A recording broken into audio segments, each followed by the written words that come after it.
കഴിഞ്ഞ ലോക്സഭാ തെരഞ്ഞെടുപ്പിൽ കേരളത്തിൽ CPIM-ന്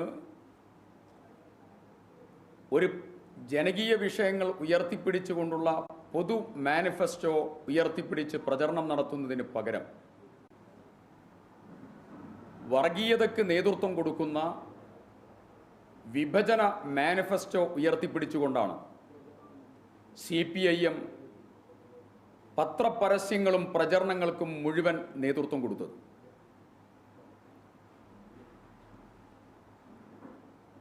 നവകേരള സൃഷ്ടി എന്ന് പ്രഖ്യാപനം നടത്തുകയും വർഗീയ ധ്രുവീകരണത്തിന് നേതൃത്വം കൊടുത്ത് ഇരുണ്ട കാലത്തേക്ക് കേരളത്തെ നയിക്കുകയും ചെയ്യുന്ന പ്രാകൃത രാഷ്ട്രീയ പ്രവർത്തനത്തിൻ്റെ ശൈലിയാണ് ഈ തെരഞ്ഞെടുപ്പിൽ CPIM അനുവർത്തിച്ചത്.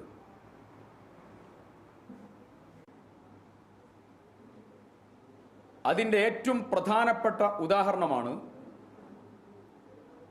വടകരയും കോഴിക്കോടും ഉൾപ്പെടെയുള്ളതായിരിക്കുന്ന മേഖലകളിൽ അവർ നടത്തിയ തെരഞ്ഞെടുപ്പ് പ്രചരണ പ്രവർത്തനങ്ങൾ.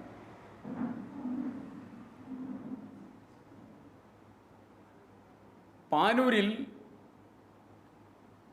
ബോംബ് നിർമ്മിക്കുന്ന സമയത്താണ്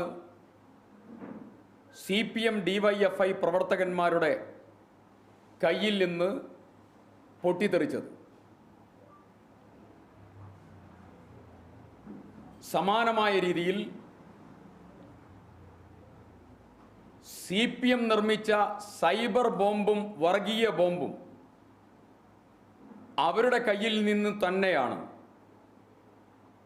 നിർമ്മിക്കുന്ന സമയത്ത് തന്നെ പൊട്ടിത്തെറിച്ചത്.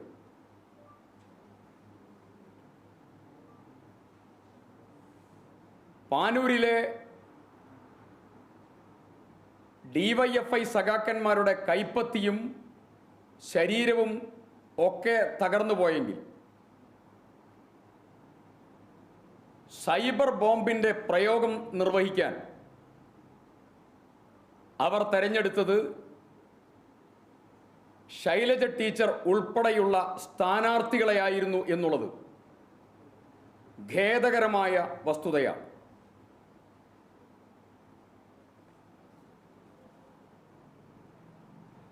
ഒരു കാലഘട്ടത്തിൽ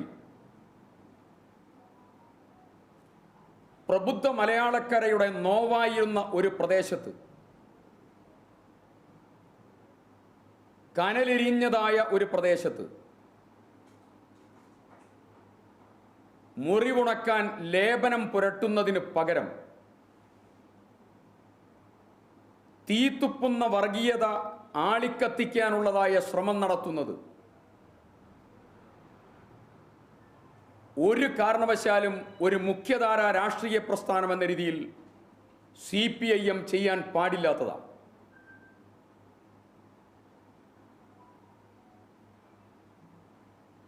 നാല് വോട്ടുകൾക്ക് വേണ്ടി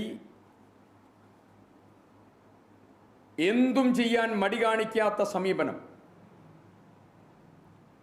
CPIM പിന്തുടരുന്നതും ആ പ്രവർത്തനങ്ങൾക്ക് മുഴുവൻ നേതൃത്വം ഒത്താശ ചെയ്തു കൊടുക്കുന്നതും കേരളത്തിൻ്റെ രാഷ്ട്രീയ മേഖലയെ ഒന്നാകെ മലീമസമാക്കുകയും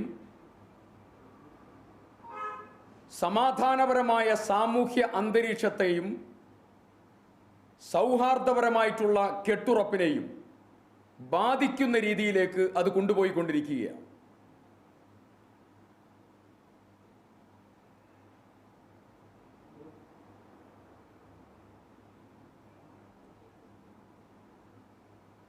സൈബർ ബോംബിൻ്റെ ഉറവിടം കണ്ടെത്താൻ പോലീസ് ശ്രമം നടത്താത്തത് ഇതിൻ്റെ ഉറവിടം CPM തന്നെയാണ് എന്നുള്ളതിൻ്റെ ഏറ്റവും വലിയ തെളിവാണ്.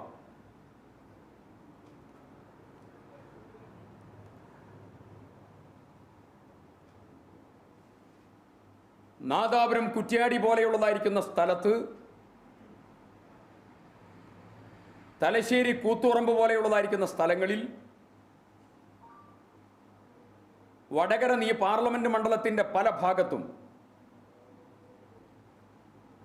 ഇത്തരം സാഹചര്യങ്ങളെ കർക്കശമായി കൈകാര്യം ചെയ്യുന്നതിൽ പോലീസ് ദയനീയമായി പരാജയപ്പെട്ടു.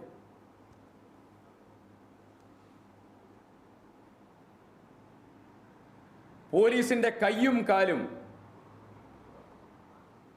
സമ്പൂർണമായി ബന്ധിച്ചിരിക്കുക.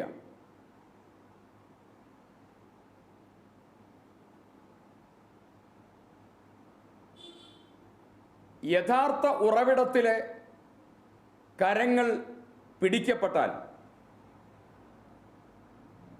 പാനൂർ ബോംബാക്രമണത്തിലെ ബോംബ് നിർമ്മാണ സ്ഥലത്തുണ്ടായ സമാനമായ സാഹചര്യം സൈബർ ബോംബിങ്ങിന്റെ കാര്യത്തിലും ഉണ്ടാകും.